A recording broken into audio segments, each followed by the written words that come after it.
শুকরিয়া আদায় করবো কার? আর জোরে বলেন আমাদের মালিককে, আমাদের খালিককে, আমাদের হুকুম দাতাকে। হুকুম মানবো কার? বিধান মানবো কার? আইন মানবো কার?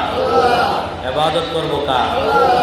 যে মহান রব্বুল আলামিন আমাদেরকে তার রহমতের চাদরে প্রতিনিয়ত আবদ্ধ করে রাখেন, সুতরাং তারই তো হুকুম পালন করতে হবে। ঠিক না বেশি হুকুম পালবো আল্লাহ। আজ মুসলমান ডাক্তারের হুকুম পালন করে, অধিক গোস্ত খাইলে স্বাস্থ্যের জন্য ক্ষতিকর, কিন্তু যে মহান রব্বুল আলামিন সুদকে হারাম করেছেন, এতিমের মাল খাওয়াকে হারাম করে দিয়েছেন, যে মহান রব্বুল আলামিন শিরিককে হারাম করে দিয়েছেন, তার জাতের সাথে শিরিক, তার সিফাতের সাথে শিরিক, এগুলা সম্পূর্ণ হারাম। ঠিক না বেশি কিন্তু সে মহান রব্বুল আলামিনের কথা, মহান রব্বুল আলামিনের বিধান আজ আমরা মানতে রাজি না, আমরা মানি না। এত ওয়াজ, এত নসিহত, আল্লাহর কথাগুলোকে স্মরণ করে দেওয়ার জন্য এত ব্যবস্থা, তারপরেও চক্রবৃদ্ধি হারে সুদ খায় কি খায় না? এই সুদের কারণে এই জমিনের মধ্যে আযাব আসে। সুদখোরের কারণে যারা এতিমের মাল কি করে? বক্ষণ করে।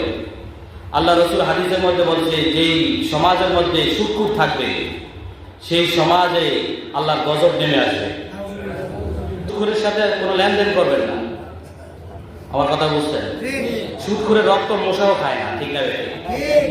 সুদখোরের শরীরের মধ্যে মশাও কি বসে না। তাহলে আল্লাহর রহমত কিভাবে আসবে?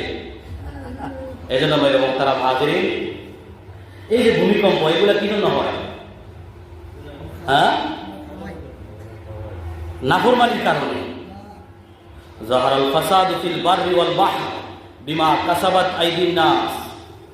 এই জমিনের মধ্যে স্থলে জলে যত যত ফিতনা ফাসাদ বিপর্যয় দেখা দিবে, এগুলা সব আমাদের হাতের কামাই। ঠিক না? হাতের কামাই। আর মানুষ আল্লাহ পাকের বিধান মানে না, নবীর তরিকাকে মানে না, নিজের মন গড়া বিধান, নিজের মন গড়া কাজ মানুষের করতে রাজি। ঠিক না? আল্লাহ পাক আপনাদের সকলকে, আমাকে সকলকে সিরাতে মুস্তাকিমের উপর কায়েম ও দায়েম রাখুন। সকলে বলেন আমিন।